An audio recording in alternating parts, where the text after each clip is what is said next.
Hi there, this is doctor Aryadevi. ഈ ഒരു വീഡിയോയിലൂടെ നമുക്ക് ഡിഫറെൻറ്റ് ടൈപ്സ് ഓഫ് മൈഗ്രെയിനെ കുറിച്ചിട്ട് കൂടുതൽ മനസ്സിലാക്കാം.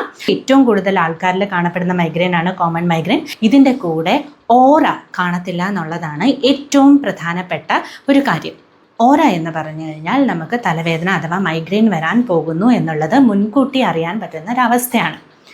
അപ്പോൾ അത് പലതരത്തിലുള്ള സിംറ്റംസ് കൊണ്ട്, പലതരത്തിലുള്ള ലക്ഷണങ്ങൾ കൊണ്ടിട്ടാണ് നമുക്ക് ഇങ്ങനെ ഒരു ഫീലിംഗ് ഉണ്ടാകുന്നത്. ഈ ഒരു സമയത്ത് നമുക്ക് കൂടുതലായിട്ടും തോന്നുന്നത് നമ്മുടെ കണ്ണിൻ്റെ മുന്നിൽ പല തരത്തിലുള്ള, പല കളറുകളിലുള്ള വരകളൊക്കെ കാണുന്നത് പോലെയോ, അല്ലെങ്കിൽ നമ്മുടെ കാഴ്ച മങ്ങുന്നത് പോലെയോ, നമ്മൾക്കൊരു സാധനം നോക്കുമ്പോൾ അത് ക്ലിയർ ആയിട്ട് കാണാൻ പറ്റാത്തത് പോലെയോ, ഒരു സൗണ്ട് കേൾക്കുന്നത് പോലെ തോന്നുകയോ, എന്തെങ്കിലും ഒരു മണം ഫീൽ ചെയ്യുകയോ അല്ലെങ്കിൽ ടേസ്റ്റ് ഫീൽ ചെയ്യുകയോ, അതോ അല്ലെങ്കിൽ തൊലിയുടെ പുറത്തുകൂടി എന്തെങ്കിലും ഇഴയുന്നത് പോലെയൊക്കെ തോന്നുകയോ ആവാം.